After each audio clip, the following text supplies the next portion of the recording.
to you all. My name is Anapakamalunga Steel Latu Pele Unga Falala. I am 18 years of age. Ko kelena mai me makako pele unga, lolo halai valu, vaika stila, paini tu'ua, bunga faite, pe moi loto kayano. I am proud to represent Mr. Praxis Immigration New Zealand 2016. Opalahiatu, malo apito. Don't forget me now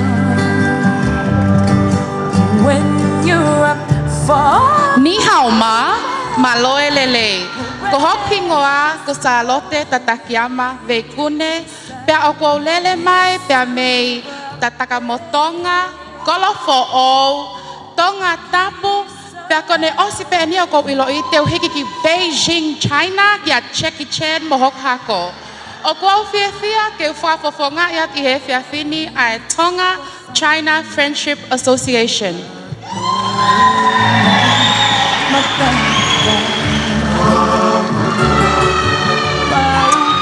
Maloelele, kokingoa ko Salome akesiu, lo sehina tuli tang teina vainuku. Koglele mai me lia hona matangi ake, matahau kolomotua niu toua.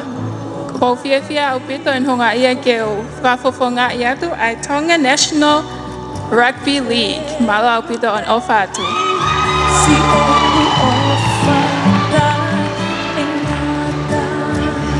Tulo atu pe ki he tahine prinsesi, ho eiki mo kai ngatonga kotoa pe, ko hoko huingoa ko Josefina Fatai ngoe Manuleja. Ko hoku leli mai mei Falanse, Samoa, Fisi, Maufanga, La Paha, Haveluloto, mo kalofo o. I am 21 years old and I am proud and happy to represent Miss Tongatapu.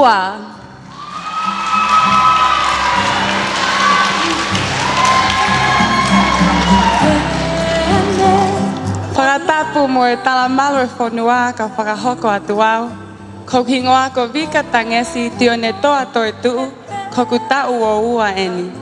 O ko lele mai me haatou, fele mea, ofu, neiafu, haatafu, haavakatolo, kolovai, fo ui, pe me he vai ko puna pea. O ko fia lahe apito ke whafafonga ia tu o Miss Bo's Fashion, the place to go for elegance and quality and contemporary island wear design. Malo au pito tu au fatu.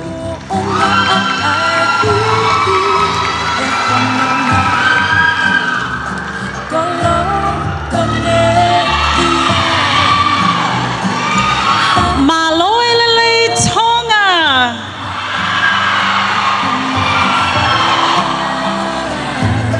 Hufanga he talamalo e whanua, ofa ke ngofua, ofa ke ata, kai lafo lalo atu sioki hingoa masiva.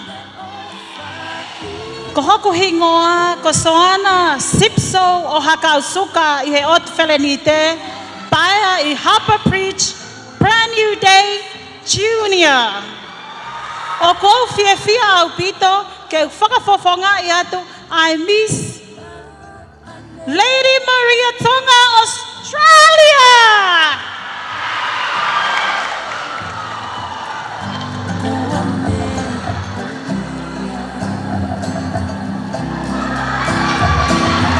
Maloelele Tonga, ko hoku hingoa, ko Polonia, paia ini ui hoko.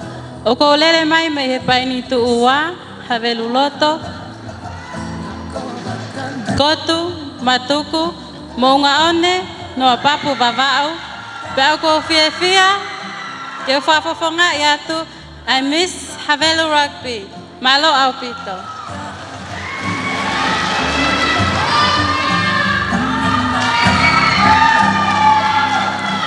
Tapu mo e tolu I se ini kou lau kune afio I ho tau loto ngā. Tapu mo e fui lupe o loto palasi. Tapu ki he eki pale mia, ka maai minista e tak mamata. O te whatap makehe ke kau whamau e fiafini. Ka maa hasola mo habulangi, o taulo nuku I he malumalu e whale ko eni. Ko hoku hingoa ko ofa hui. Bako e kulele mai me funga piwa tapahi, fale hau, vai poa, hihifo ni watop tapu. Vai ko puna sila pelua haateho Tongatapu. Pe ako fiefia ke whafofongai ai Miss 5-Star Finance. Malo au pito.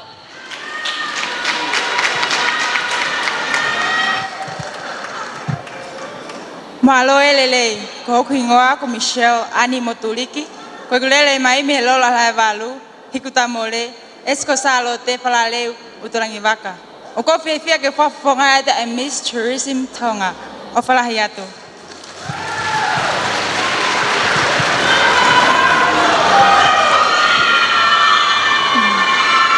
Malo elele, ko hoku hingoa ko Lola Melaya Renee Lauti. My roots are planted in Ha'awhewa, Bangai Motu, Tataka Motonga, Bangai, and Ha'ano. I am 20 years old and I am Miss Lomaile Lodge 2016. Malo Alpito.